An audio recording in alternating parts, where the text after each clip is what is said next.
पहले शॉट से ही alpha movie का जो टीजर आया है वो इमोशन लेवल पे है ना एकदम जीरो दिखता है। आप उनकी कन्वर्सेशन भी देखेंगे तो आपको ऐसा ना कोई इमोशन फील नहीं होगा, एकदम ब्लैंड, एकदम स्ट्रेट फेस उनके कन्वर्सेशन लगती है। हम बात कर रहे हैं अल्फा मूवी का जो टीजर आया है उसकी, एंड हो सकता है ये एक डेलिबरेट चॉइस हो कि उन दोनों के बीच में जो कन्वर्सेशन चल रही है they want to speak in emotion, but circumstances या फिर जिस तरह की उस लड़की की ट्रेनिंग हुई है वो इमोशन जो है ना वो मर गए, उसे एक्सप्रेस करना नहीं आता इमोशन को। बट अगर ऐसा है तो इनके जो एक्शन सीक्वेंसेस जो इतने प्रॉमिसिंग नहीं लग रहे हैं उनमें इनका इमोशन एंगल इतना फूट फूट के क्यों दिख रहा है, जैसे हा,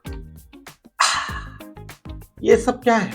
बॉबी देओल हरियाणवी लैंग्वेज बोलते हुए दिखते हैं जो कि बिल्कुल भी ऐप नहीं है, हरियाणवी उन पे सूट ही नहीं कर रही है या फिर उन्होंने कोशिश ही नहीं करी हरियाणवी सीखने की। और ये पहली बार नहीं है जब सिनेमा में हमें ऐसा देखने को मिला कि किसी लैंग्वेज को आप ना बहुत ही गलत ढंग से दिखा रहे हो। एंड ये बहुत कंसर्निंग है कि अगर आप कोई लैंग्वेज को पकड़ रहे हो, चाहे आप कोई भी हो, चाहे पंजाबी ही क्यों ना बोल रहे हो, चाहे आप बंगाली ट्राई कर रहे हो, कोई भी डायलेक्ट आप यूज कर रहे हो, कोई भी लैंग्वेज आप बोल रहे हो, आपको उस पर कमांड होनी चाहिए, अदरवाइज उसे छोड़ दो।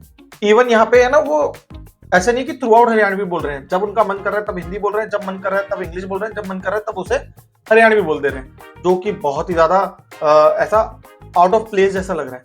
एंड मुझे ये लगता है कि ये ना जबरदस्ती हरियाणवी डायलॉग उनसे बुलाया गया है। इसके पीछे एक रीजन है, यहाँ पे भी बॉबी देओल का किरदार है ना, जरूर कोई ना कोई कनेक्शन होगा हरियाणा से कि यहाँ से अब बिलोंग करता है, फिर वो किसी स्पेशल टास्क में गया होगा, वहां उसने कुछ किया होगा, वहां से रोग हो गया होगा, एंड देन ये पूरी जर्नी रही होगी, दैट्स व्हाई वो अभी हरियाणवी बोलता है। अदरवाइज बहुत आसानी से मेकर्स इनको है ना कोई भी लैंग्वेज का हीरो बना सकते हैं, या नॉर्मल हिंदी बुलवा लेते हैं, या फिर जो बॉबी देओल जिस चीज में कंफर्टेबल है उस तरीके से डायलॉग डिलीवर करवा देते। एक चीज और नोटिस करने वाली है कि इस मूवी का जो एक्शन है ना वो बिल्कुल भी अप टू द मार्क नहीं होने वाला है, बिकॉज जैसे वॉर में हमें एक्शन पीसेस तो देखने को मिले थे, टाइगर में हमें एक्शन पीसेस तो मिले थे, इवन वॉर 2 में भी एक्शन पीसेस थे, बिजार थे, ठीक है, बट किसी तरह की कोरियोग्राफी हमें दिखी थी। बट यहाँ पे मेरे ख्याल से वो कोरियोग्राफी ही अच्छी नहीं है। अदरवाइज टीजर में लड़की का ये करना दिखाना तो जरूरी नहीं है।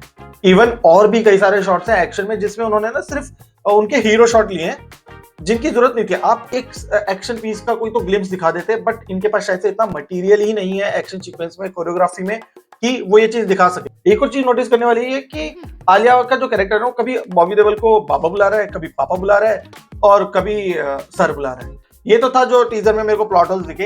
अगर इन प्लॉट होल्स को साइड करके मूवी के प्लॉट समझने की कोशिश करें तो मेरे ख्याल से इसमें जो बॉबी देओल का कैरेक्टर है वो स्पेशल फोर्स में है, ठीक है, एंड वो नॉर्थ साइड से बिलोंग करता है, एंड वहां पे कुछ ना कुछ उसके साथ होता है जिस वजह से वो रोग हो जाता है और वो एक असैसिन क्रिएट करने की कोशिश करता है। और हाँ, इसमें बॉबी देओल का कैरेक्टर नार्सिसिस्ट सोच का लगता है, इसी वजह से वो रोग होता है या फिर उसे निकाल दिया जाता है, एंड इसलिए वो है ना अब एक स्पेशल असिस्टेंट बनाने की कोशिश करता है जिसमें वो ट्रेन करता है हमारी आलिया भट्ट को।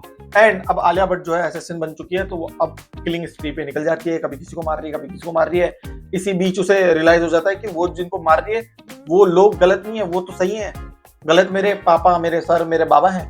तो वो उनके अगेंस्ट हो जाती है। वो दोनों एंड में वो बोलता है बोल देती है कि पापा आप हमेशा कहते थे ना कि आप वुल्फ हो और मैं शीप हूँ, बट आप भूल गए, एक वुल्फ की बेटी तो वुल्फ ही निकलेगी।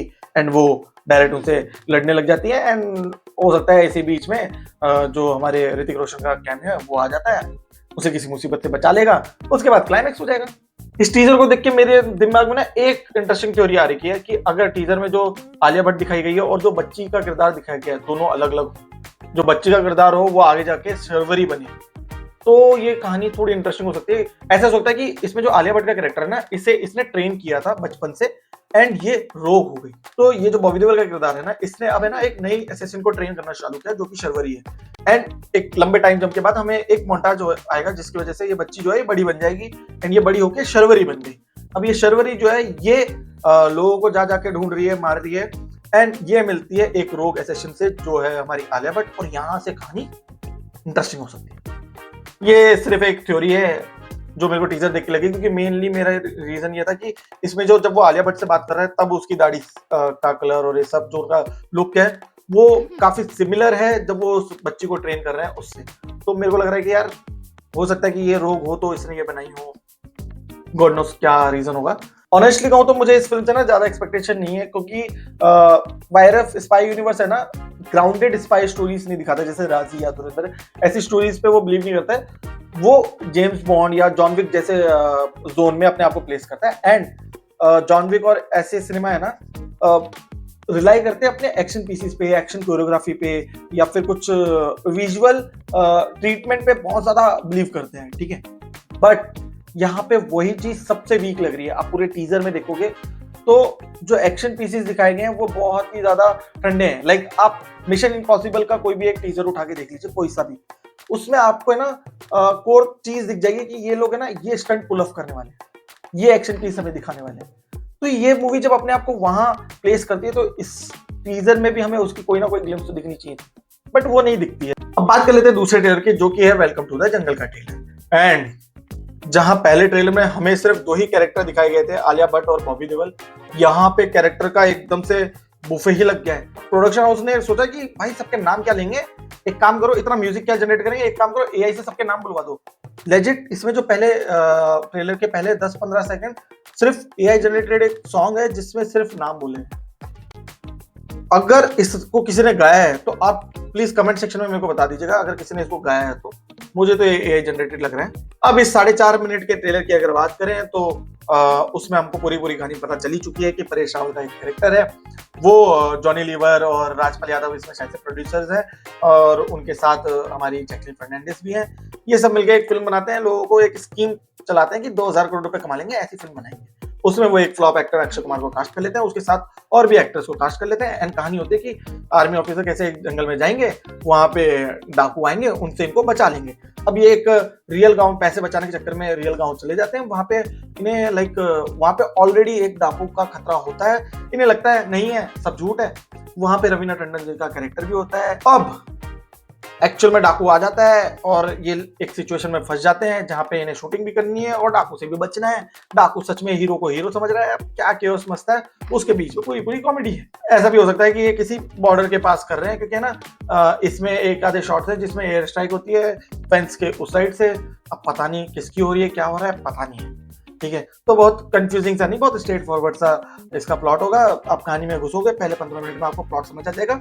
उसके बाद आप वेट करोगे कि ये लोग एक दूसरे की खींचातानी करेंगे, थोड़ा मेटा जोक्स लेंगे, थोड़ा बहुत एक दूसरे को मारेंगे पीटेंगे, एंड कहानी खत्म हो जाएगी। इतनी सारी कास्ट ले ली है तो किसी की कॉमेडी कभी लैंड कर जाएगी, किसी की नहीं करेगी। जैसे इस ट्रेलर में दिलेर मेहंदी जी का एक सीक्वेंस है, उसमें है ना वो उनके डायलॉग्स फनी है बट वो लैंड नहीं करते हैं। वहीं दूसरी तरफ इनका एक जो क्लाइमेक्स में जो सीन उन्होंने दिखाया है, वहां पे किक्कू जी हैं, कृष्णा जी हैं और अरशद वारसी जी हैं और अक्षय कुमार जी हैं, उनके बीच की जुगलबंदी काफी अच्छी लग रही है। एंड वहां पे जोक्स लैंड कर जाते हैं। तो वही है, हिट एंड मिस होगा, कहीं जोक्स बहुत अच्छे लैंड करेंगे, कहीं जोक्स लैंड ही नहीं करेंगे। मेरा इसको लेकर ना एक मेजर कंसर्न यही है कि है ना, अगर हम इसे कंपेयर करें हेरा फेरी या पुरानी वेलकम या किसी भी मूवी से, उसमें जो हमारा लीड होता था या फिर जो भी हमारा कैरेक्टर होते थे उसमें, वो एक इमोशन से रूटेड होते थे। इसमें जो इमोशन का क्वेश्चन है वो जीरो है। एक भी कैरेक्टर का कोई भी इमोशनल एंगल है ही नहीं। जैसे हेरा फेरी में बाबूराव का एक इमोशनल एंगल था, वो हमें बखूबी दिखाया गया। इसमें उसमें शाम का एक इमोशनल एंगल था कि उसे जॉब की जरूरत है, क्या है उसके लिए, उसको एक पीक मोमेंट भी दिया गया था जहां वो अपना इमोशन निकालता है। राजू को भी एक पीक मोमेंट दिया था। तो वो है ना, वो एक इमोशनल एंगल जब किसी कैरेक्टर के साथ जुड़ जाता है ना, तो वो कैरेक्टर अपने आप ग्राउंडेड हो जाता है एंड लोगों से रिलेट करनी है। लेकिन अगर उसके आजू बाजू कोई भी इमोशनल बैकग्राउंड ना होना तो कैरेक्टर एकदम फ्लैट होता है, फिर आप उसके जोक्स का ही वेट करते हो। ऐसा हो जाता है कि आप एक स्टैंड अप कॉमेडी देख रहे हो। तो इस मूवी का यही मेरे को एक मेजर ड्रॉबैक लग रहा है कि इसका कोई ना ऐसा इमोशनल कोई बैकग्राउंड नहीं होगा। अगर वो होता तो ये मूवी काफी अच्छी हो जाती। खैर, ब्रेन रॉट कॉमेडी है एंड इतनी स्टार कास्ट है तो ऑडियंस तो जाएगी ही जाएगी। ज्यादा एक्सपेक्टेशन इससे होगी नहीं। बस प्लस पॉइंट ये है कि इसमें ऐसा सेक्सुअल जोक्स नहीं डाले गए हैं, ऑब्जेक्टिफिकेशन नहीं की गई है। ट्रेलर से जो देख के मिल रहा है कोई इस तरह की प्रॉब्लमेटिक जोक्स इसमें अभी तक तो नहीं दिख रहे हैं। मूवी देखने के बाद पता चलेगा कि है या नहीं है। बट ओवरऑल ये मेरे को लग रहा है कि एक वन टाइम वॉच टाइप की अभी तक तो दिख रही है। आप कमेंट सेक्शन में बताइएगा कि इन दोनों में से आपको किसको देखने का ज्यादा मन कर रहा है। एंड तब तक के वीडियो को लाइक कर दीजिएगा, शेयर कर दीजिएगा। ठीक है, बाय बाय।